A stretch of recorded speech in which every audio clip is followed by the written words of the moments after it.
और अब ये एक्स्ट्रा कंजप्शन नहीं कर रहा है, वायरिंग भी गर्म नहीं हो रही है, क्योंकि यहाँ पर जितनी वोल्टेज इसको चाहिए वहाँ तक आने के बाद ये ट्रांजिस्टर इसके गेट को ऑफ करा देता है, तो ये वर्क करता नहीं है और उससे नीचे ड्रॉप होती है, तो फिर ये दोबारा से कंडक्ट करने लगता है इसका गेट, तो वोल्टेज इस तरह से स्टेबलाइज्ड रहती है।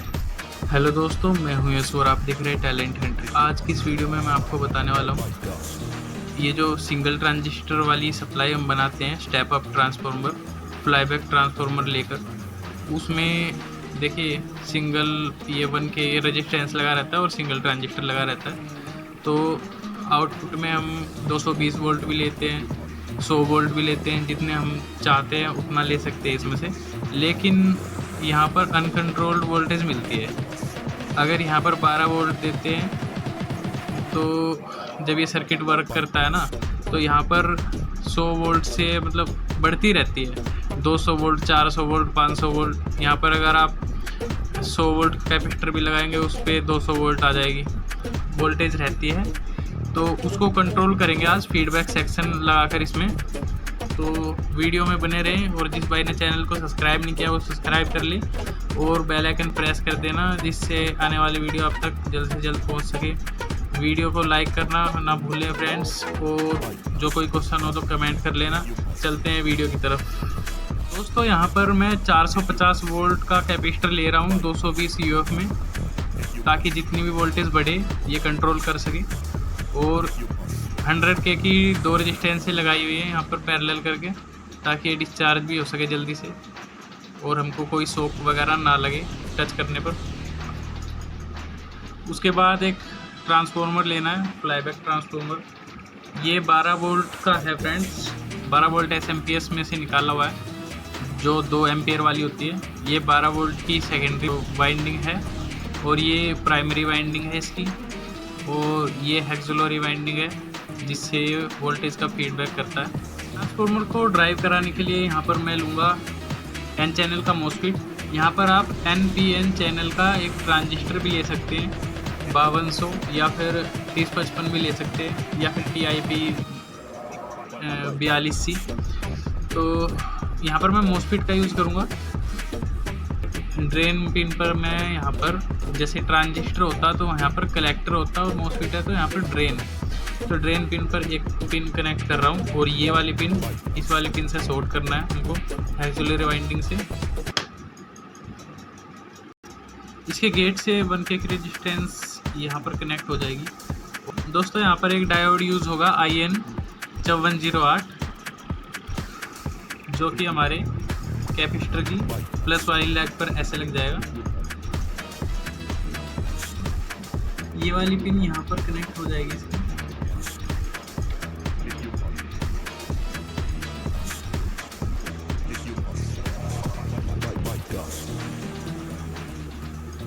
और कैपेसिटर की माइनस लेग इस पिन से कनेक्ट हो जाएगी। तो यहाँ पर कनेक्शन पूरे हो गए। मैं आपको अब इसको टेस्ट करके दिखाता हूँ। उसके लिए यहाँ पर लिथियम आयन की बैटरी ले लेंगे। बैटरी में वायर कनेक्ट कर लिए, और अब मैं आपको इसकी वोल्टेज एक बार चेक करा देता हूँ।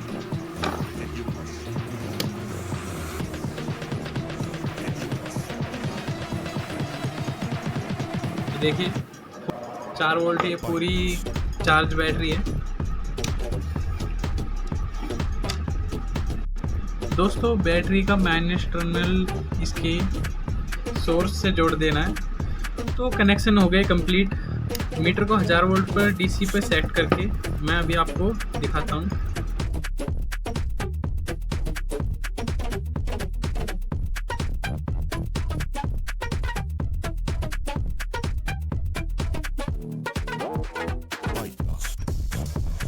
तो जैसा कि आप देख रहे हैं हमारा सर्किट काम नहीं कर पा रहा, तो इसका क्या रीज़न रह सकता है ये हम अब फाइंड करेंगे। इसको बजर मोड पे लगा लेते हैं, तो देखेंगे कहीं पे कोई वायरिंग हमारी रह तो नहीं रही है, कोई लूजिंग तो नहीं है। तो ये वायर भी ठीक है और यहाँ तक भी ठीक है। ये हमारी 1K की रेजिस्टेंस है फ्रेंड्स। तो ये भी 999-94 आ रही है, तो ये 1K भी ठीक है। और हमारा मोस्फेट देख लेते हैं।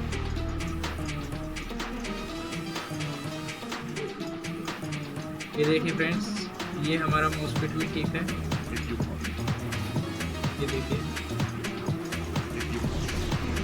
तो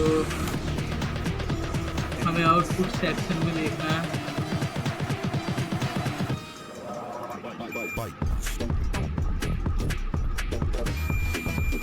तो फ्रेंड्स यहाँ पर शॉर्टिंग आ रही है, लेकिन वो कैपेसिटर के थ्रू कॉइल की भी आ सकती है।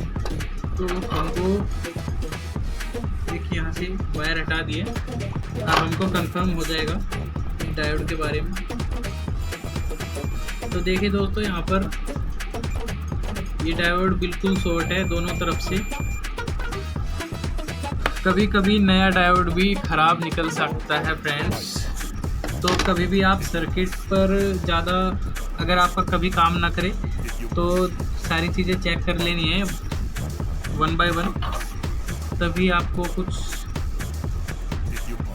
सोचना है। अन्यथा कई लोग ऐसे सोच सकते हैं कि सर्किट ख़राब है। सर्किट ख़राब नहीं होता है फ्रेंड्स, डायग्राम बिल्कुल सही रहता है। कई बार कंपोनेंट धोखा दे जाते हैं। तो यहाँ पर तो मैंने कुछ यहाँ पर ऐसा अरेंजमेंट किया है कि 2 डायोड हमने सीरीज में लगा दिए। आप सिंगल भी लगा सकते हैं, लेकिन ये थोड़ा वायर नहीं था तो डायोड मैंने लगा दिया यहाँ पर, उससे कोई फ़र्क नहीं पड़ेगा फ्रेंड्स। तो देखिए आवाज़ कर रहा है तो ये ठीक चल रहेगा। अब इसको टेस्ट करते हैं 1000 वोल्ट डीसी पर लगाकर। तो देखिए फ्रेंड्स, थोड़ा सा चेक किया था तो यहाँ पर 24-25 वोल्ट आ रही है, और ये रेजिस्टेंस इसको डायरेक्ट धीरे धीरे करके डाउन कर रही है। तो यही फ़ायदा रहता है कैपेसिटर के पैरेलली रेजिस्टेंस लगाने का। तो अब यहाँ पर 3 वोल्ट देकर देखते हैं। ये देखिए दोस्तों, लगातार बढ़ती जा रही है वोल्टेज, और यहाँ से ये वायर भी थोड़ी थोड़ी गर्म हो रही है, क्योंकि ये लगातार वोल्टेज बढ़ाएगा तो वोल्टेज के लिए यहाँ पर लगातार ये करंट भी लेता रहता है, और कभी भी हमारा ये स्विच ऑफ नहीं रहता है। अगर हम लोड यहाँ से लें आउटपुट से या फिर ना लें, ये हमें आउटपुट करता ही रहता है। देखिए दोबारा से देखते हैं, यहाँ पर ये वेरिएबल है, अपने कंट्रोल में नहीं है। ये 400 वोल्ट से भी ऊपर पहुँच जाएगी धीरे धीरे, 361, 62 ऐसे ही होती रहेगी। वायर भी ज़्यादा गर्म हो चुकी है।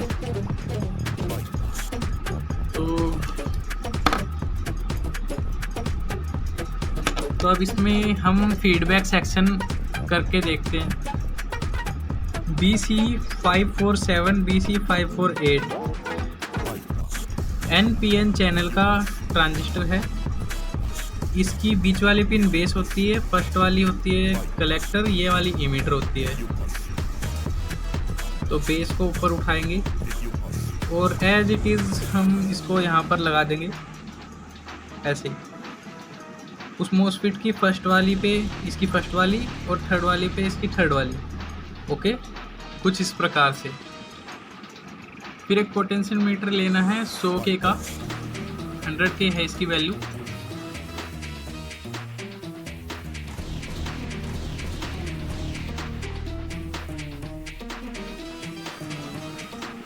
आउटपुट के कैपेसिटर से माइनस और प्लस की वोल्टेज यहाँ पर डायरेक्ट दे देनी है, क्योंकि ये 100K का है और 100K से नीचे आपको नहीं लेना है। और फर्स्ट पिन पे इसकी माइनस लगेगी कैपेसिटर की, और थर्ड पिन पे इसकी प्लस लगेगी, और बीच वाली पिन से और माइनस से हमको 2 वायरें उठानी है। एक 10K की रेजिस्टेंस इसके बेस पर लगेगी, और जो बीच वाली पिन है पोटेंशियोमीटर की, तो वो इस पर जाकर लग जाएगी। दोस्तों, इस कैपेसिटर की माइनस लेग बैटरी की माइनस से कनेक्ट होनी चाहिए। आप चाहे यहाँ से थे या फिर यहाँ से माइनस से, इसके माइनस को मैंने जैसे कनेक्ट किया है ऐसे कर ले। तो यहाँ पर कंप्लीट होता है हमारा फीडबैक सेक्शन। तो अब इसकी वोल्टेज चेक करते हैं। तो दोस्तों देखिए, यहाँ पर शॉर्ट करने से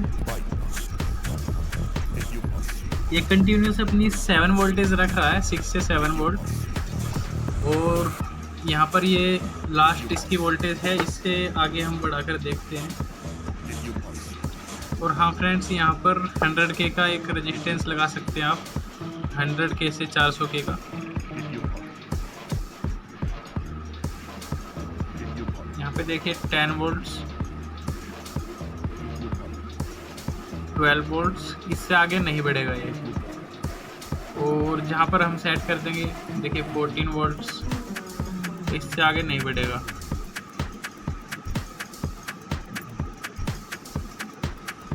और अभी फ्री है, यहाँ पर कोई लोड है नहीं, तो इसलिए ये थोड़ा बहुत फ्लक्चुएट करेगा फ्रेंड्स। लेकिन यहाँ पर लोड देखते हैं हम, इसकी हाईएस्ट वोल्टेज देख लेते हैं।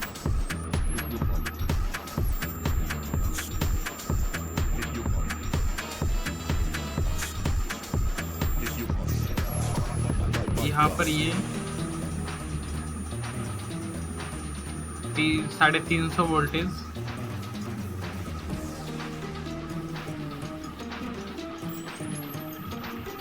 ये देखिए 250 वोल्टेज,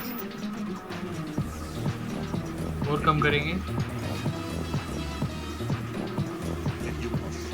तो ये फ्री लोड पे है फ्रेंड्स। अभी हम इसको लोड देखेंगे। देखिए 15 वाट की एलईडी है मेरे पास, तो इसको कनेक्ट करके देखते हैं। तो यहाँ पर देख सकते हैं दोस्तों, माइनस और प्लस मैंने एलईडी कनेक्ट कर दी है, और मल्टीमीटर भी कनेक्ट है अभी से। तो इसकी वोल्टेज को इंक्रीज करके देखते हैं।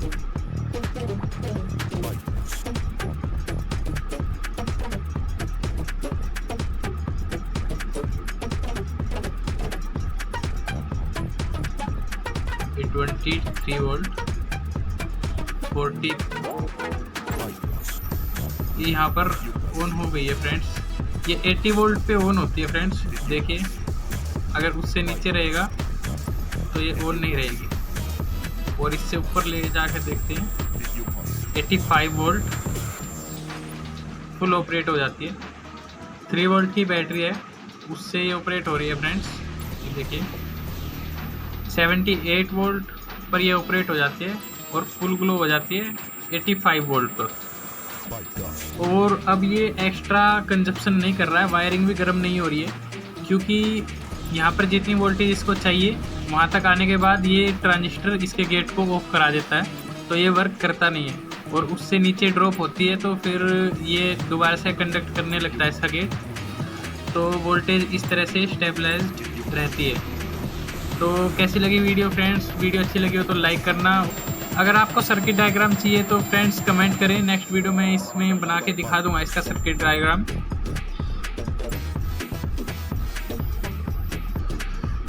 तो मिलते हैं नेक्स्ट वीडियो में।